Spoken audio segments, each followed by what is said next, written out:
जे चांगलं आहे ना त्याच्यापेक्षा जे वाईट आहे ते आपल्या पटकन लक्षात येतं आणि लक्षात राहतं.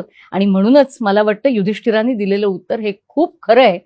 युधिष्ठिराला जेव्हा प्रश्न विचारला यक्षानं की किम तत् पैशून्यम उच्यते, दुष्टपणा म्हणजे काय रे युधिष्ठिरा, त्यावर युधिष्ठिराने उत्तर दिलंय की परदूषणम, दुसऱ्याचा दोष दाखवणं किंबहुना दुसऱ्याचा दोषच पाहणं, परनिंदा करणं, हे सगळ्यात मोठं पैशून्य म्हणजे दुष्टपणा आहे असं युधिष्ठिर म्हणतो. खरंच आहे. सतत छिद्रान्वेषित्व हे आपल्या अंगभूतच असतं. म्हणजे चांगलं काही दिसलं ना तरी सुद्धा आपलं लक्ष त्याच्यामध्ये काय कमतरता आहे ह्याच्यामध्येच जातं. म्हणजे नाही सगळं छान झालं होतं, मीठ थोडं कमी होतं. अहो सगळं छान झालं होतं ना, मग मीठ लावूनही खाता येतं. असो, तो फारच आदर्शवादाकडे जाणारा मुद्दा झाला. विनोबांनी एक फार छान गोष्ट सांगितली होती. त्यांचा एक लेख आहे कृष्ण भक्तीचा रोग. त्याच्यामध्ये विनोबा म्हणतात की कृष्ण भक्तीचा रोग कसं काय असू शकेल. हो म्हणाले, रोगच. कारण पांढऱ्या मोठ्या कागदावरती एक काळा बिंदू विनोबांनी एकदा चितारला आणि बाकीच्यांना विचारलं काय दिसतंय. त्या सगळ्यांनी सांगितलं तो काळा बिंदू दिसतोय. विनोबा म्हणाले पांढरा कागद कुणालाही दिसला नाही. हाच कृष्ण भक्तीचा रोग. दुसऱ्याचा दोष आपल्याला झटकन दिसतो आणि आपला स्वभाव असा असतो ना, तो दोष दिसला तर तो आपण आपल्याकडे ठेवावा की नाही. पण तसं घडत नाही. तो दोष आपण इतरांना सांगत जातो आणि तो सांगत असताना आपला आव मात्र असा असतो की मला नाही बाई असं काही जमत. खरंय ना. हे वाक्य आपण रोज कितींदा ऐकतो. माझं बाई असं असतं, मला नाही असं जमत, छे छे आम्ही असं काहीच वागत नाही. दुसऱ्याला सांगताना हे सगळी वाक्य आपण अगदी ठासून ठासून सांगत असतो.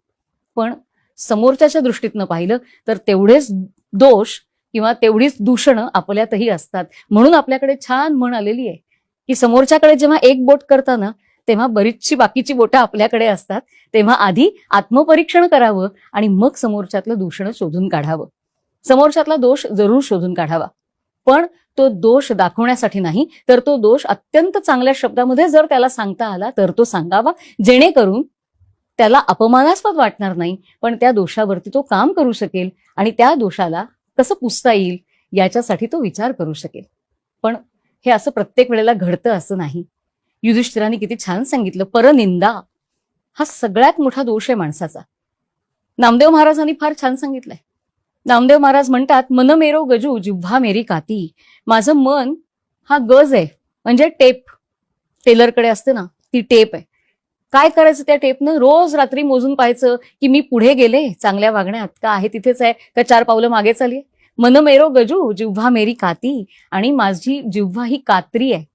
आम्ही म्हणतो बरोबरच आहे, आमची जिव्हा कात्री आहेच, कारण समोरच्याला कसं सहज बोलून बोलून बोलून कापता येईल, दुखावता येईल याच्यासारखं, म्हणजे हे आम्हाला अगदी चांगलं जमलेलंच असतं. नामदेव महाराज म्हणतात, पण त्या अर्थाने मी कात्री म्हणत नाही. मग कुठल्या अर्थाने कात्री म्हणतात. नामदेव महाराज म्हणतात, माझ्या जिव्हेला मी धार लावतो ती रामनामाची, आणि ती कात्री चालवून चालवून यमाचा फास कापतो, दुसऱ्यांची हृदय कापत नाही. बहुतेक सगळ्या संतांनी परनिंदा या गोष्टीचा धिक्कारच केलेला आहे. कारण शेवटी दुसऱ्याची निंदा करताना ते दुसऱ्यामध्ये आपणच असतो. ममै वंशो जीव लोके, त्यामुळे आपलंच तत्व किंबहुना आपल्यात जे तत्व आहे तेच समोरच्यामध्ये असतं आणि त्याच्यामुळे निंदा करू नये. कारण आपल्याकडे जिव्हा व्रत सारखी व्रत पूर्वी घेतली जायची. म्हणजे या जिव्हेवरनं जे उमटेल ते चांगलंच असेल याकडे कटाक्ष ठेवणं, याला जिव्हा व्रत असं म्हटलेलं आहे. या जिव्हेवरनं काहीही वाईट साईट निघणार नाही याच्याकडे सातत्यानं लक्ष देणं. बहिणाबाईंनी नव्हतं का आपल्याला विचारलं. बहिणाबाई म्हणतात की या जिव्हेची इतकी लबाडी चालते म्हणे. का बरं?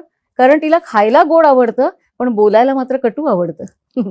कारण दुसऱ्याचं दूषण शोधणं, त्याची निंदा करणं हा मानवी स्वभाव असतो. पण युधिष्ठिरांनी मात्र आपलं लक्ष वेधलंय. युधिष्ठिर म्हणतोय की सगळ्यात जास्त दुष्टपणा जर कुठला असेल माणसाच्या मनाचा तर तो म्हणजे दुसऱ्याला टोचून बोलणं, त्याची सातत्यानं निंदा करणं. आणि त्यामुळे आपल्याला जेवढं जमेल तेवढं जिव्हाव्रत आपण पाळायला काय हरकत आहे. निदान आपल्यातलं पैशून्य काही अंशानं तरी कमी होईल.